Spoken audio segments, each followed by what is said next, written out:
سجدے کے معاملے میں احتیاط کرے. نبی پاک صلی اللہ علیہ وسلم نے فرمایا بدترین چور نماز کا چور ہے. پوچھا یا رسول اللہ نماز کی چوری کیا ہے؟ آپ نے فرمایا جو اس کے رکوع اور سجود کو صحیح نہیں ادا کرتا. حضرت سعد بن وقاص نے ایک بندے کو دیکھا وہ بڑی تیزی سے سجدہ دڑم دڑم جس طرح ہمارے یہاں عادت ہے کر رہے. جب اس نے نماز ختم کی آپ نے بڑے جذباتی انداز میں کہا اللہ کے بندے کے پاس آ جا, یہ طریقہ درست نہیں ہے. اگر کوئی سی حالت میں مر گیا تو تیری موت فطرت اسلام پہ نہیں آئی. میرے بھائی نے یہ بات یاد رکھی, نماز اللہ پہ احسان نہیں ہے, اللہ کا ہم پہ احسان ہے کہ اس نے ہمیں اپنی ملاقات کا یہ طریقہ بتایا. اس لیے یہ مت سوچیں کہ لوگ ہر بات ہی اعتراض کا موقع نہ دیں. ہم وہ طریقہ اپنائیں جو پیارے پیغمبر نے دیا ہے. تو میں کہتا ہوں میری بات کی کوئی حیثیت نہیں ہے, دین کے اندر میری کوئی حقیقت نہیں ہے. دین کے اندر حیثیت ہے تو محمد رسول اللہ صلی اللہ علیہ وسلم جو وہ کہتے ہیں.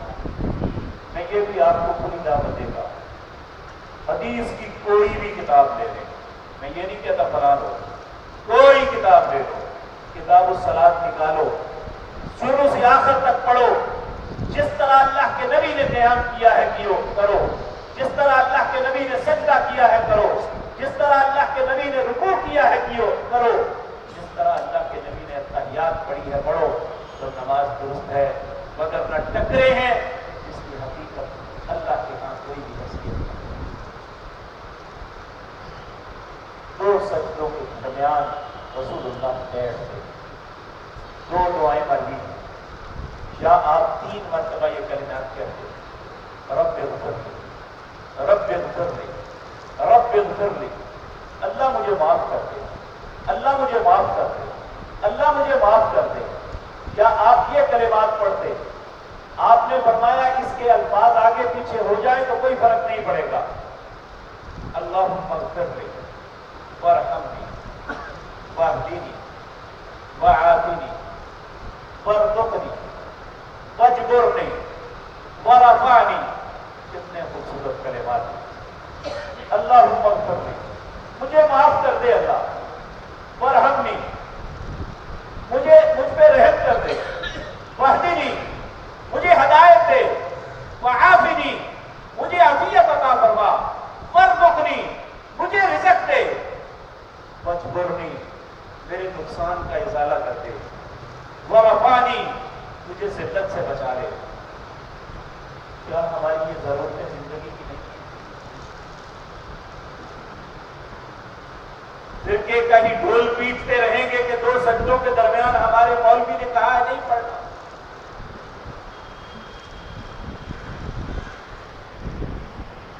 اللہ کے نبی نے پڑھا ہے اور حکم دیا ہے.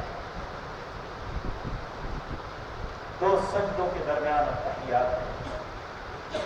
اتحیات اس میں بھی ہم شارٹ کٹ استعمال کرتے ہیں. التحیات للہ والصلوات والطیبات السلام علیک ایھا النبی ورحمۃ اللہ وبرکاتہ.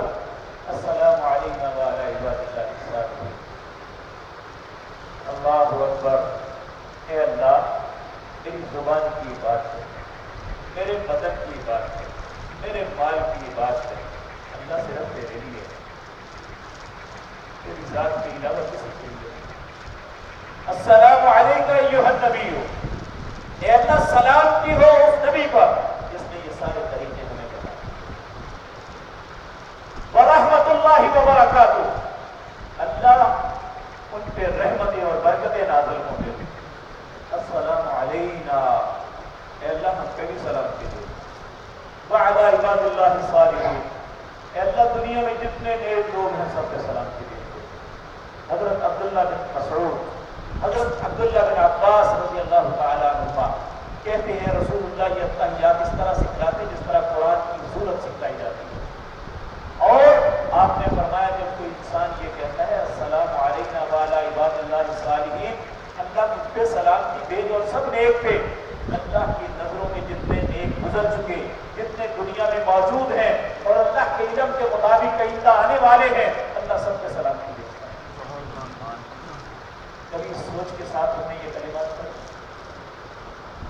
پھر شہادتین، اشہد ان لا الہ الا اللہ واشہد ان محمدا عبدہ ورسولہ، میں شہادت دیتا ہوں اللہ کے علاوہ میرا کوئی الہ نہیں اور محمد اللہ کے بندے اور اس کے رسول ہیں۔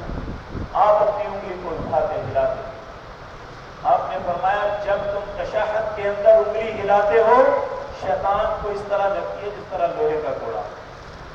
اسی لیے بعض علماء وہ کہتے ہیں جب شیطان ہمارے ساتھ کام نہیں کرتا تو اس کے کوڑے مارتے جا، تو پھر اس کے بعد آپ کی ذات پہ درود بھیجنا فرض ہے۔ درود کون سا؟ ابراہیم، یہی اللہ کے نبی نے سکھایا۔ جب یہ سب کچھ کر لیں پھر آپ نے فرمایا اب دعا مانگو جو تمہاری حاجت۔ حضرت ابوبکر صدیق رضی اللہ تعالیٰ عنہ نے آپ سے پوچھا اور آپ نے جو دعا سکھلائی، اللہم انی ظلمت نفسی ظلما کثیرا ولا یغفر الذنوب الا انت فاغفر لی مغفرۃ من عندک وارحمنی انک انت الغفور الرحیم۔ ہماری ماں عائشہ نے پوچھا، آپ نے انہیں یہ دعا سکھلائی، اللہم انی اعوذ بک من عذاب القبر واعوذ بک من عذاب جہنم واعوذ بک من فتنة المسیح الدجال واعوذ بک من فتنة المحیا والممات اللہم انی اعوذ بک من المعصر والمغرب۔ حضرت علی رضی اللہ تعالیٰ عنہ نے پوچھا تو آپ نے انہیں یہ دعا سکھلائی، اللہم اغفر لنا ما قدمنا وما اخرنا وما اسررنا وما اعلنا وما انت اعلم به منا وانت المقدم وانت المؤخر وانت على كل شيء قدیر۔ اے اللہ میرے پہلے بھی گناہ معاف کر، اے اللہ پچھلے بھی کر دے، اے اللہ جو ظاہراً کیے وہ بھی کر دے، اے اللہ جو چھپ کے کیے وہ بھی معاف کر دے۔ وما انت اعلم به منا، اے اللہ میں اپنے گناہوں کو خود نہیں جانتا، مجھ سے زیادہ تو میرے گناہ کو جانتا۔ وانت المقدم، اے اللہ سب سے پہلا تو، فلیس قبلک شیء، تجھ سے پہلے کوئی۔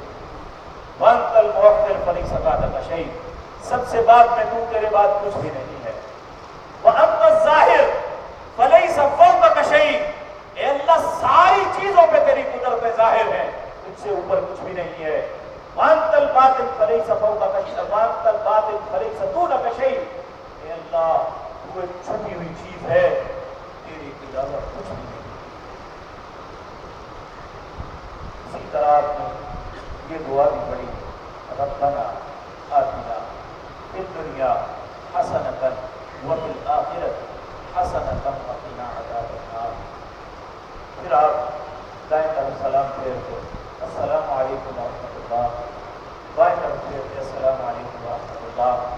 تکبیر تحریمہ سے لے کر یہاں تک ہم پہنچ تھے، اب اجازت ہے ہم دنیا کی کوئی بھی کام کر سکتے، لیکن کچھ ایسی اذکار ہیں، میں نے آج صبح فجر کے بعد بھی آپ کے سامنے والے سے کچھ ایسی اذکار ہیں جو فی کل دبر السلام نبی کریم ہر نماز کے بعد پڑھا کرتے تھے۔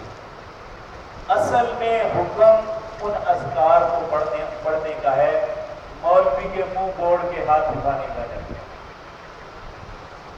یہ اجتماعی دعا جو ہم ہر نماز کے بعد کرتے ہیں، رسول اللہ سے اس کا ثبوت نہیں ملتا۔ رسول اللہ سے ثبوت یہ ملتا ہے کہ معاذ بن جبل فی کل دبر الصلاۃ یہ پڑھو، مغیرہ بن شعبہ دبر الصلاۃ یہ پڑھو، مالک بن حویرث دبر الصلاۃ یہ پڑھو، عوف بن مالک تم یہ پڑھو، اور صوبان تم یہ پڑھو، فلاں صحابی تم یہ پڑھو۔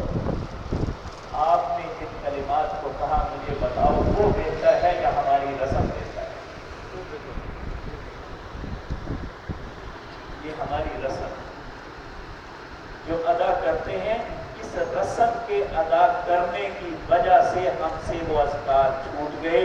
اکثر مسلمانوں کو بعد الصلاۃ اذکار نہیں آتے، نماز آتی ہے بعد الصلاۃ اذکار نہیں آتے۔ حالانکہ میں آپ کے سامنے عرض کر چکا کہ